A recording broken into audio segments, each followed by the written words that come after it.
Anda kembali di kabar khusus TV One bersama saya Aditya Nugroho. Pemirsa, sidang Richard Eliezer Pudiang Lumiu atau Baradae ini tidak disiarkan secara langsung, artinya Anda dapat menyaksikan lewat layar kaca Anda, tetapi tidak ada audio yang dapat Anda dengarkan saat ini.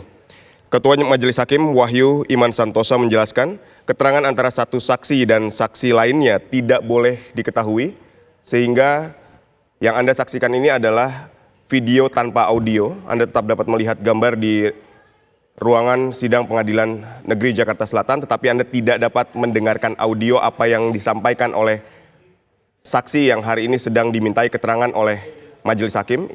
Di sini ada 12 saksi yang dimintai keterangan, ini merupakan saksi kedua dan ketiga. Saksi pertama tadi ada Kamarudin Simanjuntak yang merupakan pengacara dari Brigadir Yosua. Kemudian ini saksi kedua dan ketiga adalah Mahareza Rizky, yakni adalah adik dari Brigadir Yosua. Kemudian ada Vera yang merupakan kekasih dari Brigadir Yosua. Sekali lagi, dalam sidang ini Jaksa Penuntut Umum JPU pada Kejaksaan Negeri Jakarta Selatan menghadirkan 12 saksi untuk memberikan kesaksian di persidangan. Mereka yang menjadi saksi adalah Kamarudin Simanjuntak, Samuel Huta Barat yang merupakan ayah dari Brigadir Yosua, Rosti Simanjuntak, ibunda dari Brigadir Yosua, Yuni Artika Huta Barat, kakak Brigadir Yosua, Devianita Huta Barat dan Mahareza Rizky yang merupakan keduanya adalah adik dari Brigadir Yosua. Kemudian ada Rohani Simanjuntak dan Roslin Emika Simanjuntak yang merupakan tante dari Brigadir Yosua. Kekasih Brigadir Yosua, Vera Mareta Simanjuntak, saat ini menjadi salah satu saksi yang sedang dimintai keterangan oleh Majelis Hakim. Kemudian ada Sangga Parulian Sianturi. Selanjutnya ada Indrawanto Pasaribu dan Novitasari Nadeak yang merupakan petugas dari Rumah Sakit Sungai Bahar Jambi. Dalam kasus ini Richard Eliezer didakwa secara bersama-sama telah melakukan pembunuhan berencana terhadap Nofriansyah Yosua Huta Barat. Jaksa menyebutkan bahwa pembunuhan berencana itu dilakukan bersama dengan Verdi Sambo, istri Sambo Putri Chandrawati, Ricky Rizal, dan Kuat Ma'ruf. Namun posisi dari Baradae sendiri sebagai justice kolaborator dalam kasus ini. Dan pemirsa, saat ini kita sudah terhubung dengan Heri Firmansyah, pakar hukum pidana. Selamat sore Mas Heri.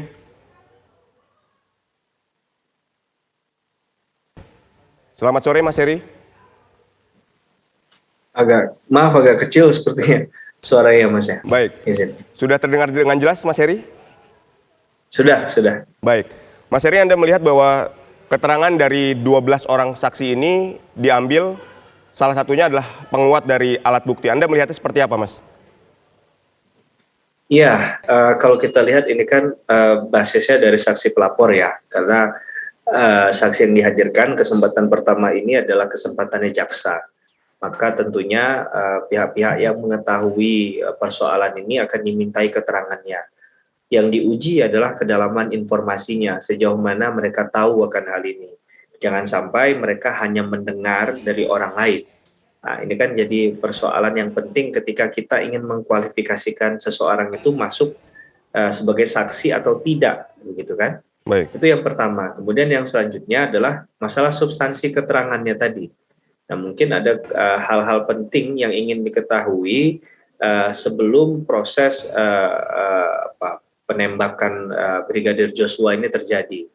Nah, ini kan masing-masing punya peran ya, dalam artian sempat berhubungan, berkomunikasi, apa komunikasi terakhir yang disampaikan oleh korban kepada masing-masing pihak tadi.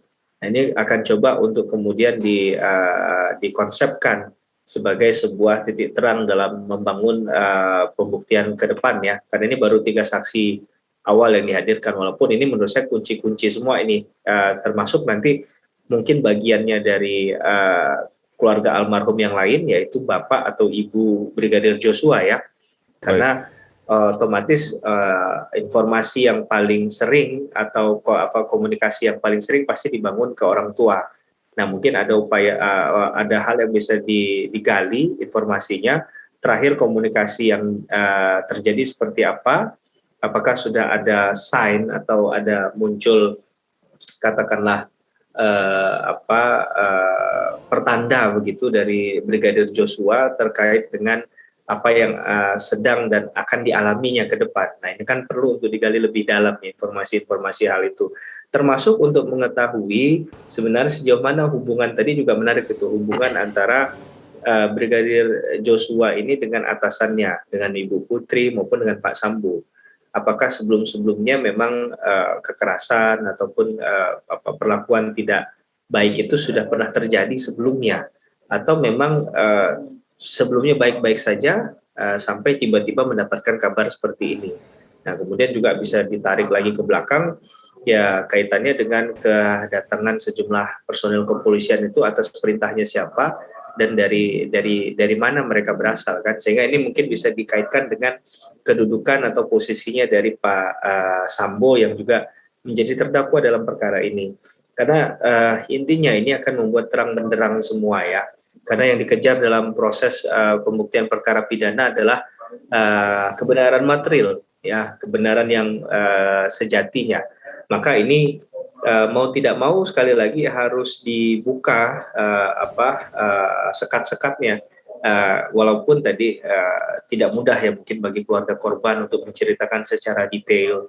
Saya yakin dan percaya majelis hakim juga akan menangkap sinyal-sinyal semacam itu dan bisa memahami bahwa ketika kondisi seseorang kehilangan anggota keluarga yang mereka cintai, tentunya nggak mudah begitu kan bagi setiap orang berhadapan dengan hal ini, apalagi diminta keterangannya kemudian didengar oleh banyak orang.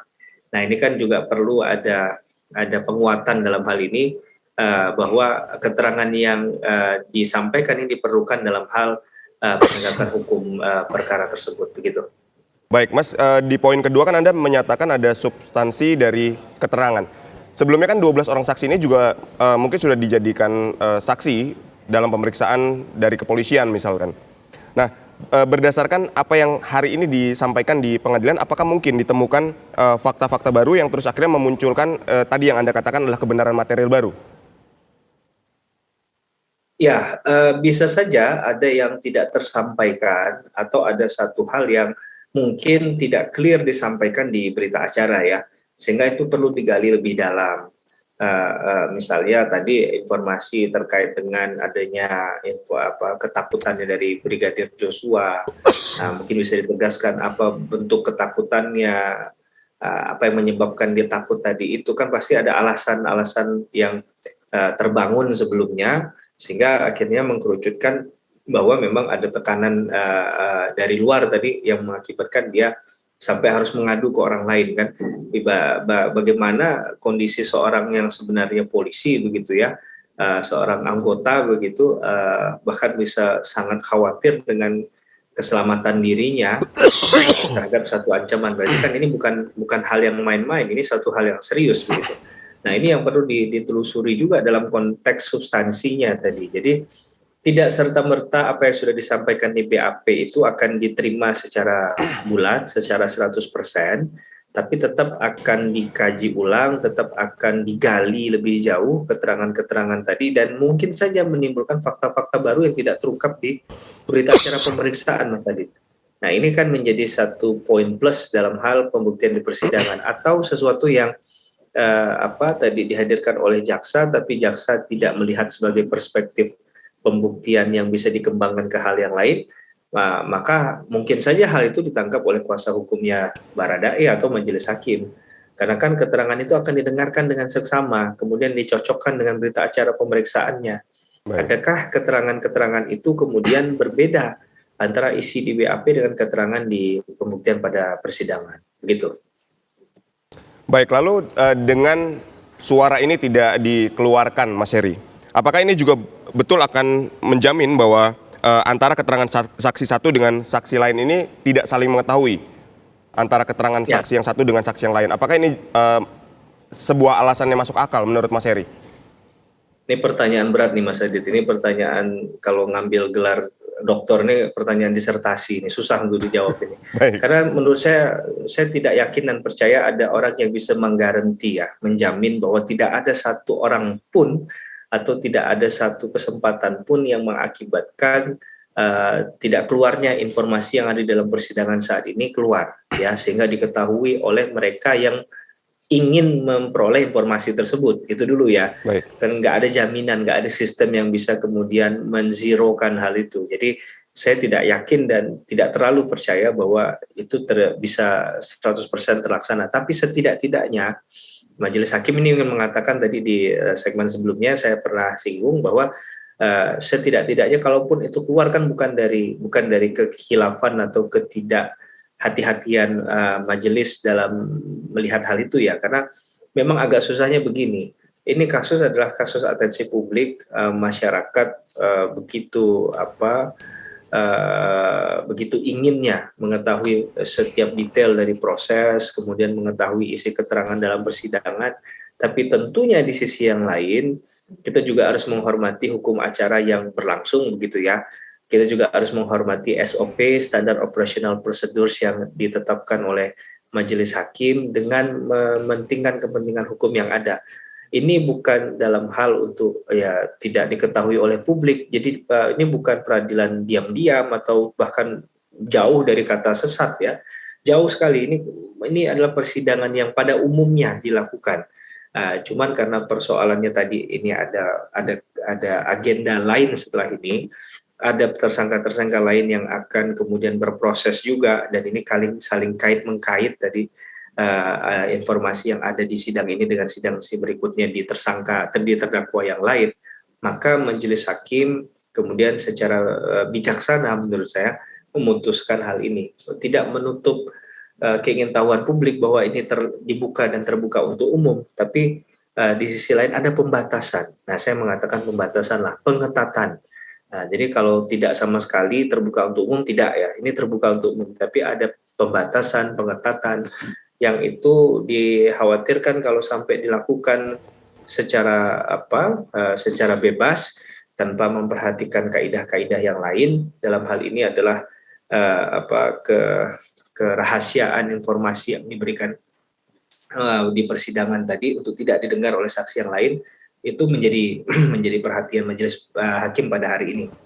Begitu kira-kira, Mas Adit. Baik, Mas Heri, ini kita melihat dari kacamata awam ya, kacamata orang yang awam terhadap hukum gitu.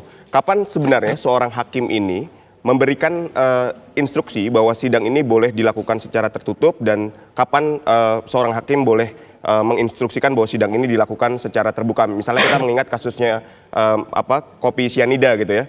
Ini kan juga dibuka untuk umum, bahkan keterangan saksi juga dipertontonkan kepada publik. Kita dapat melihat dan mendengarkan apa yang terjadi di ruangan persidangan tanpa ada pembatasan sama sekali. Ini seperti apa, Mas? Ya, kasus sianida itu juga salah satu role model awal ya. Mengapa kemudian ada koreksi di kasusnya? Kalau mohon maaf ya, tanpa berusaha untuk mengungkit persoalan masa lalu, di kasus Pak Ahok kan juga demikian. Betul. Kan. Jadi ada pembatasan-pembatasan yang diperlukan tadi. Memang di awal karena itu tidak terfikirkan, itu dapat kritik tuh dari berbagai pakar hukum juga yang menyoal tidak selalu bahwa kepentingan untuk mengetahui proses ini itu ya tanpa kemudian memperhatikan sekali lagi aturan main yang dipedomani dalam hukum acara pidana. Maka memang tanpa mengurangi esensi dari tetap berlakunya asas untuk peradilan yang terbuka untuk umum tadi, itu adalah dengan mekanismenya diatur. Nah, sekali lagi saya bilang ada pengetatan, ada kemudian pembatasan. Yang ini tidak lain dan tidak bukan adalah dalam konteks tujuannya agar substansi dalam penanganan perkaranya tercapai, juga hukum acaranya secara formal juga tetap tegak lurus terhadap konteks Undang-Undang 8 1981. Jadi kalau kita melihat pada kasusnya racun cyanida, itu memang menurut saya adalah kasus awal yang kemudian ada tim pro dan kontra. Ya, kita pun akan memahami tadi kan bahwa apakah dengan demikian ada jaminan bahwa ini ada nilai kerahasiaan di dalamnya? Nggak ada juga yang bisa menggarantinya. Tapi dalam konsepsi hukum acara memang ada rule of the game, ada aturan main. Bahkan ketika saksi itu jumlahnya lebih dari satu akan memberikan keterangan pada satu tempat yang sama di waktu yang bersamaan, itu waktunya diatur. Dan posisi letak saksi itu bahkan nggak boleh mendengarkan keterangan saksi yang lain. Dan itu sudah terjadi praktiknya di setiap pengadilan di Indonesia, saya rasa. Jadi memang ini hanya aturan main yang mungkin terganggu nilai informasi publiknya itu oleh masyarakat. Tapi kaitan dengan transparansi ini sudah sangat transparan. Jadi menurut saya tidak ada persoalan dengan transparansinya. Ini tetap terbuka. Bahkan ada orang yang duduk di ruang sidang sekarang yang mendengarkan jalannya sidang kan. Selain dari awak media yang punya privilege lah, karena memang ini informasi yang akan disampaikan disebarluaskan kepada masyarakat luas. Begitu kira-kira Mas Adit. Baik, artinya kalau kita tadi berkaca pada kasusnya cyanida yang menimbulkan banyak pro dan kontra ketika ditampilkan ke ruang publik, ini sebenarnya sudah merupakan perbaikan. Ya, saya mungkin sepakat ya dengan bahasa itu ya. Jadi pengadilan pun membuka diri untuk mendengarkan suara-suara dari masyarakat luas, tidak ya, karena ini adalah domainnya publik. Kemudian mereka adalah bagian dari pelayanan jasa publik. Mereka tidak peka terhadap masukan, kritik dan saran yang membangun. Nah, termasuk mengingatkan bahwa jangan sampai ini out of track dari kaidah hukum acara pidana. Nah, jadi mungkin itu yang ya, saya menganggap bahwa majelis hakim yang saat ini kan adalah pegawan hukum juga ya. Mereka tidak hanya menguasai teori tapi juga praktik hukum. Memang kadang antara teori dan praktik tidak selalu seiring sejalan, Mas Adit. Memang ada persoalan-persoalan yang secara teknis kadang baru dihadapi ketika ada perkaranya. Nah, inilah letak menariknya ketika kita bicara tentang praktik peradilan ya, tidak hanya di Indonesia, di seluruh dunia. Jadi ada yang kemudian hal-hal baru yang signifikan yang kemudian harus diakomodir pada saat itu. Ada yang kemudian berjalan dulu, kemudian baru ada koreksi setelahnya. Nah, saya rasa koreksi yang dilakukannya dalam konsepsi membangun ya, untuk menyadarkan bahwa ya kita boleh menegakkan hukum, tapi tolong aturan hukum yang ditegakkan ini juga diperhatikan. Jangan sampai malah yang menegakkan hukum malah melakukan pelanggaran hukum kan. Nah, majelis hakim kan nggak mau seperti itu. Mereka juga nggak mau nanti dinilai sebagai orang yang nggak paham hukumnya gitu. Karena mohon maaf ya, ekspektasi publik dengan hukum acaranya dua hal yang mungkin harus dipisahkan menurut saya begitu. Baik, tadi juga yang menarik Mas Heri jelaskan adalah soal antara saksi satu dengan saksi lain diberikan tempat yang terpisah, terus diberikan ya pembatasan agar tidak saling mendengarkan dan seterusnya. Apakah kalau Mas Heri melihat di pengadilan kita ini sudah berjalan, Mas? Ya, saya kebetulan sempat diminta untuk jadi ahli dan juga saya juga lawyer gitu ya. Saya beracara juga, saya pernah jadi kuasa hukum dari klien saya. Dan yang saya perhatikan itu sudah dilaksanakan secara tertib dan mandiri oleh teman-teman di pengadilan ya. Kita perlu acungi jempol lah. Mereka sudah sangat taat terhadap hal itu. Tapi mungkin ada hal-hal lain yang perlu konfrontir begitu ya. Misalnya ada keterangan saksi yang ternyata di saksi keempat atau kelima ada yang ada kaitannya dengan saksi pertama yang dihadirkan. Mungkin saja bisa saksi pertama dihadirkan ulang untuk melanjutkan tahap konfrontir tadi agar tuntas dia, agar informasi yang diterima tidak setengah-setengah. Ya, jadi hukum acara ini kadang nggak kaku-kaku banget untuk hal itu ya, Mas Adit ya, bahwa dalam konteks tadi ini nawaitunya adalah untuk memenuhi tujuan pembuktian, memenuhi tujuan keadilan, maka semuanya akan memahami dalam konsepsi tadi. Intinya pada konsepsi keadilannya saja. Secara formal, substansi nggak boleh juga melanggar ketentuan hukum kan. Nah, ketentuan hukum acara tentunya, karena itu sudah diatur begitu dalam konsepsi hukum acara. Orang yang berpraktik itu kan guidance-nya pasti pedomannya, mohon maaf ya, kitab sucinya pastilah kitab undang-undang hukum acara pidana. Maka mereka harus memahami, menguasai hal itu. Karena pedoman umumnya ada di situ semua. Bahkan bagaimana kemudian di ketentuan pasal misalnya tentang eksepsi kemarin juga diatur begitu kan, terhadap apa eksepsi itu boleh diajukan, itu juga diatur demikian. Sehingga menurut saya semuanya harus tunduk dan patuh pada aturan hukum yang ada, yaitu konsepsi hukum acara. Kalaulah kemudian ada kritik dari publik, ya mungkin akan dipertimbangkan. Ini kan masih panjang perjalanannya. Kalau kita lihat, ini baru Baradae, belum Pak Sambo, belum Bu Putri Chandrawati, begitu kan, belum Brib KRR, belum Pak Kuat. Jadi masih panjang, dan masih ada hal-hal yang mungkin bisa dikoreksi secara secara minor mungkin ya, tapi secara mayor substansial sudah baik menurut saya. Gitu. Baik, Mas Heri, kalau misalnya saya membayangkan saya jadi netizen, terus ada hal demikian, ini pasti akan jadi gorengan yang luar biasa di media sosial.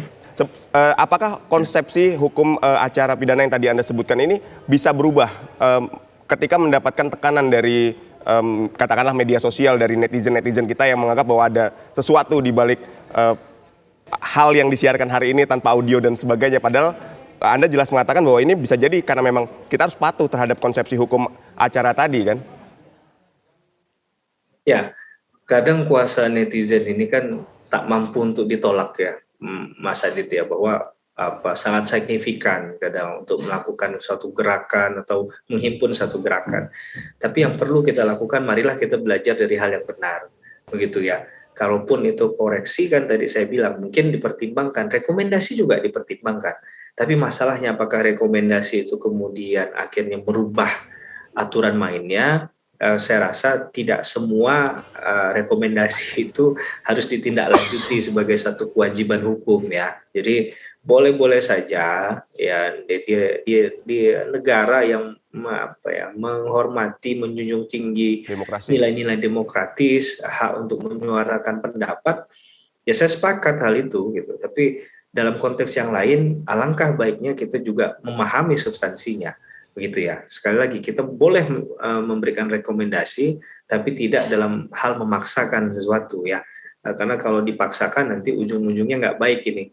Karena bagaimanapun kan penyelenggaraan dalam hal ini peradilan itu kan harus ada marwahnya, Mas Adit. Itu yang harus kita jaga bersama. Jangan sampai karena ada suara netizen kemudian merubah segalanya.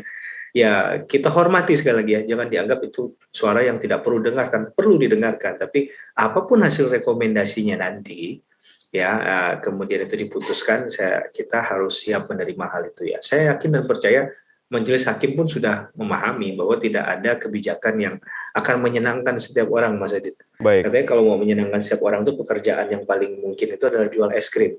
Nah, itu kan nggak mungkin dilakukan pada saat ini ketika dalam persidangan ya. Jadi ya mungkin selama itu tidak substansial gitu ya, sama itu tidak bicara tentang hal-hal yang substantif dalam hal misalnya ada keberpihakan dari penyelenggara peradilannya, saya rasa itu adalah satu hal yang masih termaafkan ya. Apalagi kalau ini kan sebenarnya hanya untuk membuktikan bahwa secara visual penyidangan perkara ini sudah dilakukan, begitu ya.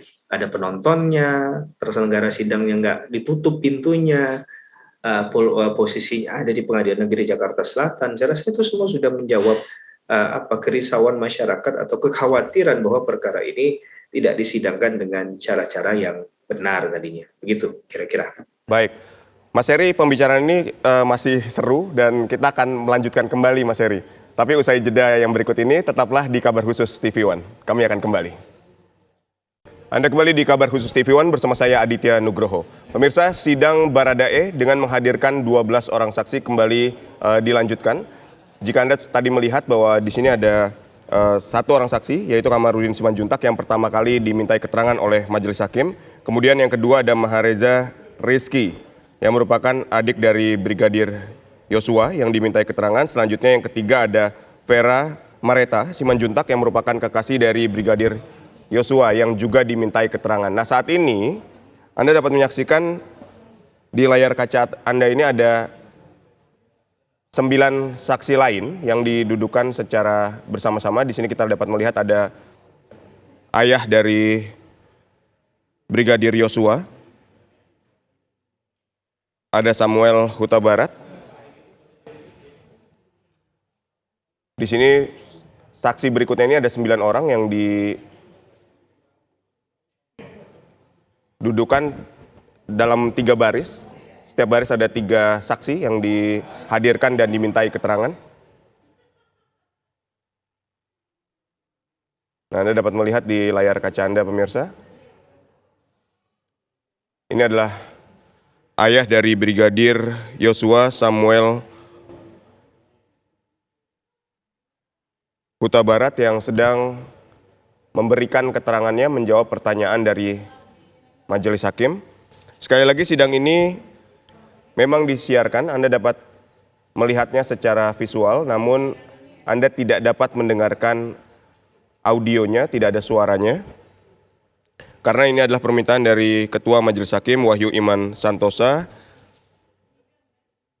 Alasan tidak dikeluarkannya suara secara langsung adalah untuk menjaga keterangan antara satu saksi dan saksi lainnya agar tidak saling mengetahui, sehingga jawaban yang diberikan dapat terjamin kebenarannya, tidak diintervensi atau tidak dipengaruhi oleh keterangan saksi satu dengan saksi lainnya.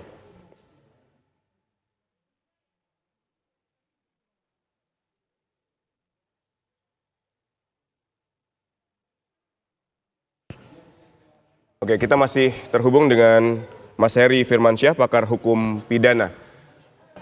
Mas Heri, kalau kita melihat dari persidangan Baradae ini dengan menghadirkan 12 orang saksi kan menarik ya Mas. Pertama, Kamarudin Simanjuntak, saksi pertama ini diperiksa hanya seorang diri. Kemudian dilanjutkan dengan saksi kedua nih, berdua nih, ada Mahareza Rizky dan Vera Mareta yang merupakan adik dan kekasih dari Brigadir Yosua. Kemudian ditampilkan lagi langsung bersembilan gitu, walaupun yang berbicaranya juga satu persatu. Ini sebenarnya biasa Mas, dilakukan dalam sebuah pengadilan Mas? Ya, tadi saya sampaikan ya Mas Adit, bahwa hukum acara itu kadang nggak kaku-kaku banget ya. Karena kan berkaitan dengan praktik ya. Orang yang praktik itu kadang lebih praktis saja. Sehingga dia kemudian akan melihat selama itu tidak menabrak aturan hukumnya, kemudian keterangannya didengarkan seorang demi seorang, saya rasa ya itu nggak ada yang dilanggar. Itu biasa memang dalam ranah praktik. Kalau misalnya hakim melihat ya demi kepentingan persidangan, sekali lagi dengan menjunjung tinggi asas peradilan cepat, sederhana dan biaya ringan. Ini kan cepat kaitannya dengan bagaimana merespon sesuatu hal yang tadi kaitannya dengan penegakan hukumnya ya. Jadi memang itu perlu dilakukan, bukan tergesa-gesa ya, tapi cepat itu dalam prosesnya, nggak perlu kemudian bertele-tele, karena semakin lama proses dilakukan, maka tanpa sadar itu sebenarnya menggantung kepastian hukum dari status seseorang. Kan siapapun yang dihadirkan sebagai terdakwa tentunya perlu kepastian hukum, apakah dia bersalah atau tidak. Nah, kalau melihat dari fenomena perkara ini, ya banyak saksi belum ahlinya nanti, belum lagi ini ada bagian dari masing-masing kuasa hukum, maka akan banyak sekali persoalan yang perlu didalami oleh majelis hakim. Dan majelis hakim juga berpikiran, jangan-jangan dengan membagi klasifikasi tadi memang sudah dimaknai setelah dibaca keterangan di BAP-nya, begitu ya. Jangan-jangan sudah dilihat bahwa memang ini sudah saling kait-mengkait nih keterangannya, sehingga perlu untuk dikelompokkan tadi. Nah, untuk saksi pelapor tadi kan Bang Komarudin ya, dan Bang Komarudin sudah didengarkan keterangan kesaksiannya, karena memang termasuk yang penting nih dalam perkara ini, informasi yang perlu didapatkan dari beliau gitu ya. Jadi saya rasa sekali lagi kalau pertanyaannya adalah lazim atau tidak, ini hal yang sangat lazim, mengingat waktu juga begitu ya, dan juga mungkin substansi keterangan yang saling bertalian erat, ada benang merah di antara masing-masing tadi, sehingga mengakibatkan majelis hakim memutuskan untuk para saksi itu didengar keterangannya di waktu yang bersamaan, tapi sekali lagi masing-masing juga diberikan hak yang sama dalam memberikan keterangan secara bebas tadi. Begitu Mas Adit. Baik. Mas Heri, ini kalau misalnya saya menggunakan analisa kritis saya gitu ya, saya jadi masyarakat umum. Di awal dikatakan bahwa ini tidak disiarkan suaranya secara langsung demi menjaga supaya saksi satu dengan saksi lainnya tidak boleh saling saling mempengaruhi atau saling mengintervensi keterangan saksi satu dengan saksi lainnya. Tapi terus di satu pihak ketika ini 9 orang ini dikumpulkan dalam satu ruangan secara bersamaan, kenapa nggak sekalian aja ya suaranya itu dikeluarkan gitu. Jadi kita semua dapat mendengarkan secara bersama-sama. Toh 9 saksi ini dikumpulkan dalam satu ruangan, tidak disekat seperti yang tadi Mas Heri katakan bahwa untuk menjamin kerahasiaan ada ruangan yang terpisah, terus dipisahkan antara saksi satu dengan saksi lainnya. Nah ini kan jadi mungkin ya orang-orang yang kritis akan mengkritisi hal seperti ini kan ketika ada di layar kacanya gitu. Ya, boleh saja, tapi memang sebenarnya dasarnya adalah agar keterangan ini tidak digunakan oleh katakanlah saksi atau pembelaan bagi terdakwa lain dalam perkara yang sama tapi terdakwa lainnya. Bisa dimengerti maksudnya. Jadi bukan Baik. saksi pada saat saksi yang ini. Kalau saksi yang ini kan sebenarnya mereka sama-sama memperkuat dalil bahwa ada ada tindak pidana yang terjadi dan mungkin mereka juga sudah punya katakanlah fakta-fakta yang menyokong pada pada akhirnya menyimpulkan pada satu nama atau 2 nama atau 3 nama begitu ya. Jadi ini yang dikhawatirkan itu kan didengar keterangannya oleh saksi yang dihadirkan untuk perkara yang lain dalam hal terdakwa yang lain atau untuk kepentingan hukum terdakwa yang lain. Nah, jadi mungkin itu yang perlu kita luruskan. Tapi sekali lagi tidak salah ya ada yang berpikiran secara kritis begitu ya. Apalagi kita ini kan netizen Indonesia ini kan udah pintar-pintar semua Mas Adit. Baik. Ya, semuanya mereka bisa kritik begitu. Tapi mungkin yang perlu kita luruskan ini sebenarnya menjaga dalam konteks bahwa tadi ada beberapa terdakwa yang punya kepentingan hukum juga demi kepentingan pembelaan dan juga saksi yang mereka hadirkan. Tapi kalau masalah jamin menjamin bahwa tidak akan sama sekali diketahui, nah saya rasa sampai detik ini pun, sampai kapanpun nggak ada yang berani menjamin itu Mas Adit. Tapi sekali lagi secara formal itu perlu disampaikan oleh majelis hakim agar para pihak memahami bahwa tidak ada ruang untuk memberikan informasi kepada orang lain agar orang lain itu bersiap-siap demi kepentingan pembelaannya. Karena biasanya keterangan tadi akan digunakan kepentingan pembelaan. Walaupun saksi dihadirkan oleh pihak jaksa penuntut umum, ini bisa saja digunakan oleh terdakwa misalnya untuk kemudian mengcounter hal itu kan. Nah, jadi ini hal yang perlu kita reminder bersama. Gitu Mas Adit. Baik, ini kalau kita lihat kan nih ada tadi dari Pak Samuel ini sudah berpindah ke orang berikutnya, ke saksi berikutnya. Jadi ini akan giliran ya sebetulnya dari layar kaca ini semuanya akan dimintai keterangan satu persatu sampai 9 orang ini semuanya dimintai keterangan ya Mas Heri? Ya, saya rasa hal yang paling benar dilakukan adalah memberikan semua porsinya tadi ya, semua haknya tadi. Jangan sampai ada yang haknya nggak diberikan untuk berbicara di situ. Ya, apa gunanya dihadirkan sebagai saksi kan? Maka kehadirannya itu dibutuhkan untuk menyampaikan hal-hal yang perlu untuk ditegaskan atau diperjelas dalam pembuktian ini. Jadi memang yang paling benar tadi adalah benar Mas Adit, harus diberikan masing-masing itu secara berurutan kesempatan ya untuk menyampaikan apa yang dia ketahui, apa yang dia dengar, apa yang dilihat dan apa yang dialami secara sendiri. Jadi ini juga untuk menilai apakah orang ini layak disebut saksi atau tidak. Nah, kalau seandainya ada yang tidak memenuhi kualifikasi itu, mungkin saja ada keberatan dari pihak lawan, dari pihak kuasa hukum untuk menyampaikan bahwa ini nggak ada kaitannya dengan perkara ini nih, atau keterangan yang didapatkan itu bukanlah keterangan yang diperoleh sendiri atau yang diketahui sendiri, tapi dari orang lain, maka dia nggak memenuhi kualifikasi sebagai saksi. Nah, ini jadi poin menarik dalam biasanya perdebatan di pembuktian, Mas Adit. Baik, lalu kalau misalnya ada permasalahan seperti itu, artinya pihak lawan menyatakan bahwa orang tertentu atau si Fulan katakanlah tidak pantas untuk menjadi saksi menurut pendapatnya gitu.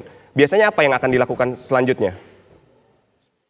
Ya, tentunya itu bagi yang mengajukan keberatan akan biasanya kan karena ini tertib dalam persidangan dan menghormati majelis hakim, biasa mengacungkan atau menyampaikan informasi itu terlebih dahulu kepada majelis hakim ya.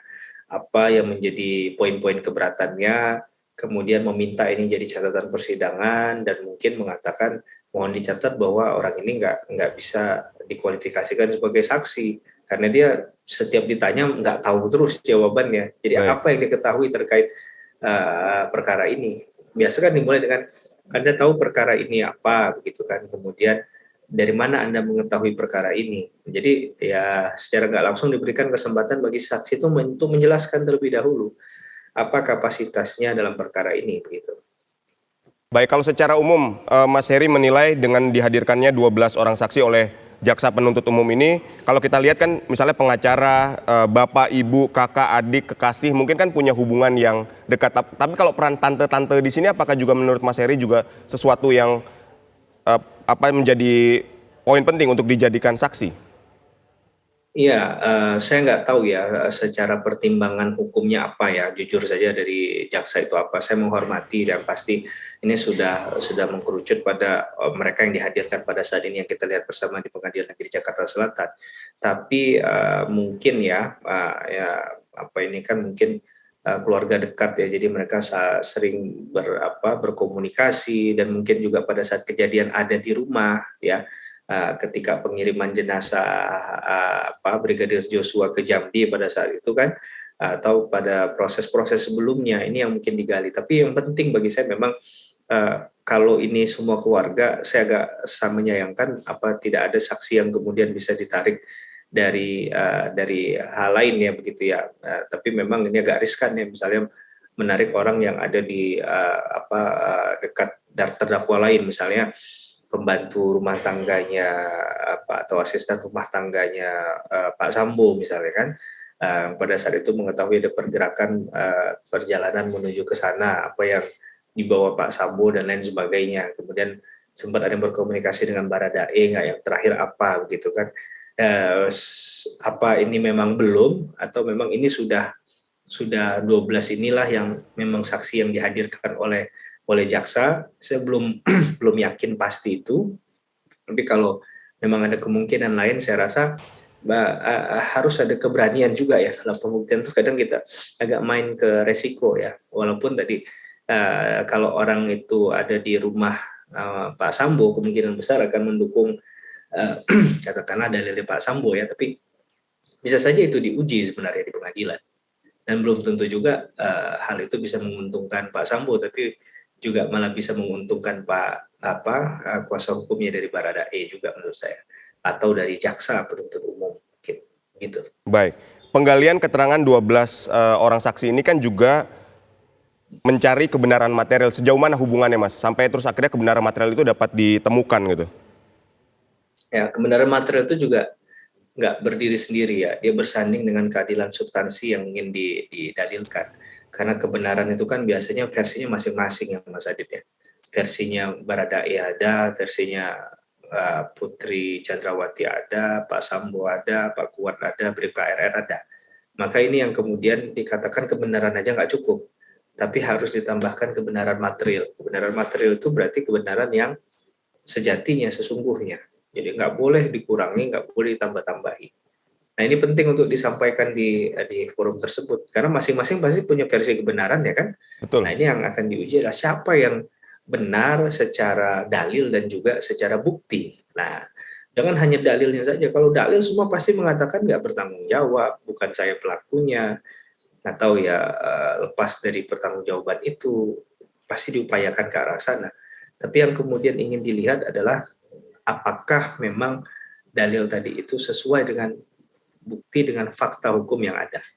Nah, kalau itu clean and clear di situ, match di situ, maka kita bisa mengatakan bahwa dia tidak hanya sekedar beretorika, gitu ya. Jadi pembuktian tuh nggak perlu pakai kalimat yang terlalu hiperbola, berlebih-lebihan, atau kalimat yang terlalu ibaratnya ini kayak menulis puisi begitu ya. Karena ini pembuktiannya bukan di ranah itu, Mas Adit. Baik. Mungkin kalau mereka yang lawyer memang litigasi, yang megang perkara-perkara litigasi sangat paham hal ini. Ini karakteristik di perkara-perkara litigasi. Karena tidak jarang kalau seandainya hakim nggak yakin, ya hakim itu dia akan lebih merasa bersalah kalau seandainya menghukum orang yang sebenarnya tidak bersalah kan, tentunya kan. Orang nggak bersalah terus dihukum bersalah kan pasti jadi satu dilematisasi bagi si hakim itu sendiri kan, jadi pertentangan batinnya. maka dia akan benar-benar memastikan apakah orangnya bertanggung jawab atau tidak. Nah, kalau dia tidak menimbulkan keyakinan, bisa saja nanti berpengaruh pada putusannya. Saya nggak mau langsung mengatakan putusan apa itu, nanti seakan-akan itu mendorong ke arah sana, tapi Baik. bicara tentang bukti yang ada, itu juga harus menimbulkan keyakinan hakim. Karena pasal 183 KUHP kita menjelaskan, walaupun ini kadang dipertentangkan juga ya di pembuktian persidangannya, apakah ini dipakai di persidangan aja atau di BAP atau di mana, bahwa harus ada minimum 2 alat bukti plus keyakinan hakim dalam memutus. Nah, kalau hakim nggak yakin, ya tentunya dia nggak bisa memutus orang itu bersalah kan. Nah, jadi penting keyakinan hakim itu setelah 2 alat buktinya ada. Maka hakim akan kemudian menakar pembuktian tadi, alat-alat bukti yang ada disajikan oleh jaksa, itu akan dinilai cara menyajikannya, cara memperoleh buktinya bagaimana, kemudian terakhirnya bahwa ada nilai kekuatan pembuktian di dalamnya. Ada tidak keterangan saksi itu mendukung dalil ya jaksa penuntut umum? Kalau tidak, ya mungkin itu tidak akan dipertimbangkan dalam amar putusan hakim nantinya. Begitu Mas Adit. Baik, Mas Heri, berdasarkan keilmuan dan pengalaman Anda nih Mas, kalau misalnya kita ngelihat di sini kan ada 5 terdakwa ya, ada Ferdy Sambo, Putri Chandrawati, ada Ricky Rizal, Kuat Ma'ruf sama Richard Eliezer gitu ya. Kan masing-masing punya kebenaran. Kita ngomongin soal kebenaran material tadi. Misalnya 4 orang ini punya kebenaran versinya sendiri. Terus di sini Richard Eliezer atau Baradae ini juga punya kebenarannya sendiri. Dia menjadi seorang justice kolaborator di sini ya. Nah, ketika 4 kebenaran versi 4 terdakwa melawan 1 kebenaran versi Baradae yang menjadi justice kolaborator diadukan, apakah kemungkinan Baradae ini untuk menang di sini kuat gitu Mas? Oke. Saya pengalaman memang belum banyak, saya juga masih belajar ya Mas di dalam hukum acara ya, baik sebagai dosen maupun lawyer. Tapi begini, bahwa dalam pembuktian itu bukan bukan masalah banyak-banyakan, ya bukan masalah kuantitas tapi kualitasnya. Apakah isi keterangan, isi dalil tadi itu mana yang menurut hakim yang memang lebih kuat begitu ya untuk meyakinkan dia. Jadi ini kan how to convince, bagaimana meyakinkan hakim. Jadi itu yang sebenarnya jadi poin pentingnya, bagaimana menyentuh hati hakimnya. Bahkan kalau udah sia-sia itu tadi yang bagian penting adalah menyentuh hakimnya di pledoi, itu biasanya digunakan untuk sebagai sarana terakhir untuk melakukan hal itu ya, karena mereka juga percaya hakim kan manusia juga punya hati begitu ya. Tentunya ada kesempatan kedua atau apapun itulah yang bisa kemudian memaksimalkan agar dia tidak dihukum berat gitu. Jadi saya rasa tidak perlu dikhawatirkan bahwa memang faktanya saat ini 4-1 kalau kita mau memaknai demikian ya kita nggak bisa ubah itu.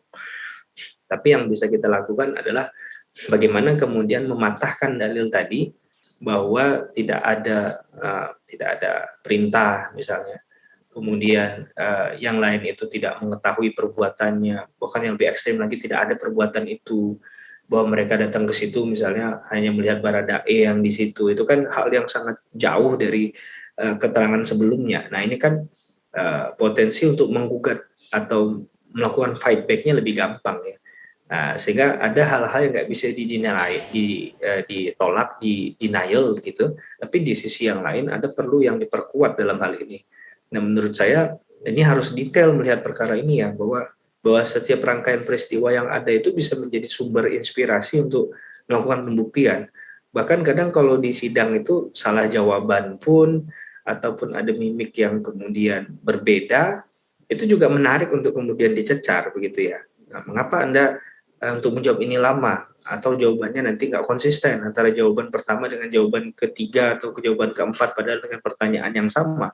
Nah, ini kan masalah ketika menyampaikan sesuatu harus ada konsistensi kan. Nah, saya rasa itu perlu untuk diperhatikan, dan jaksa-jaksanya saya lihat dari jumlah sudah banyak ya, dan pasti sudah karena ini perkara atensi publik sudah diperhitungkan secara matang oleh Kejaksaan Agung untuk mereka yang mewakili kepentingan korban adalah mereka yang punya track record, punya pengalaman persidangan yang mumpuni begitu. Baik, artinya bukan soal kuantitas jumlah 4 orang melawan 1 orang, tapi ada juga kualitas yang dapat menyentuh hakim di sini yang juga menjadi bahan referensi gitu ya. Mas Heri, kalau misalnya kita lihat tadi kan kita lihat Baradae meminta maaf kepada keluarga, terus memeluk ibu korban menunjukkan penyesalannya. Apakah ini juga gimmick seperti ini menjadi bahan untuk tadi menyentuh hati dari hakim juga, Mas?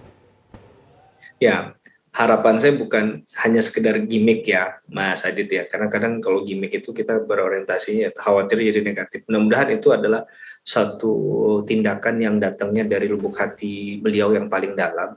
Dan itu bukan rekayasa, bukan semata-mata hanya karena dilihat oleh lensa kamera atau mata orang tertuju kepada beliau begitu. Tapi memang kalau kita melihat rekaman penyampaian permohonan maaf yang disampaikan secara live oleh Baradae sesaat setelah sidang beberapa minggu yang lalu, ya saya sebagai manusia biasa bisa melihat ketulusan ya. Menerima message-nya tadi. Baik. Jadi pesan yang disampaikan adalah permohonan maaf, walaupun di akhirnya ada kata-kata ya dia tidak bisa menolak perintah dari atasan karena dia hanya seorang anggota atau prajurit saja begitu kan ibaratnya.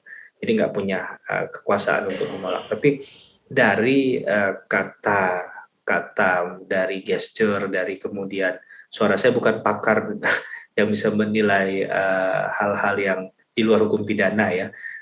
Saya pun masih pengamat lah, belum sampai pada posisi pakar. Tapi saya lihat dalam konteks itu tentunya ya tidak ada yang bisa saya ragukan dari rasa penyesalan tadi ya, minimal rasa penyesalan. Karena kan pasti berkaitan juga dengan kehilangan anggota keluarga. Beliau juga punya keluarga kan, pasti merasakan hal yang sama, kehilangan orang dicintai. Kemudian juga poin yang lain, ya mungkin beliau ini berpikir akan berkarir lebih tinggi, lompatan yang lebih tinggi di institusi yang saat itu dia bernaung kan, tapi sekarang setelah ada perkara ini ya semua isi renang gitu. Jadi masa depannya pun juga bersoal, sedangkan mungkin dia juga adalah kebanggaan dari keluarga. Jadi banyak hal yang kemudian mengakibatkan atau mendorong si Baradae ini melakukan tindakan yang pada saat ini kita lihat dilakukan gitu ya, menghampiri keluarga korban, permohonan maaf, mungkin juga membungkukkan badan tadi. Itu saya tidak berusaha untuk meragukan hal itu ya. Tapi apakah itu kemudian menjadi sesuatu yang dapat meloloskan dari jeratan hukum sampai tidak dipidana sama sekali, saya tidak terlalu yakin. Tapi saya tetap akan menghormati apapun keputusan hakim ke depannya.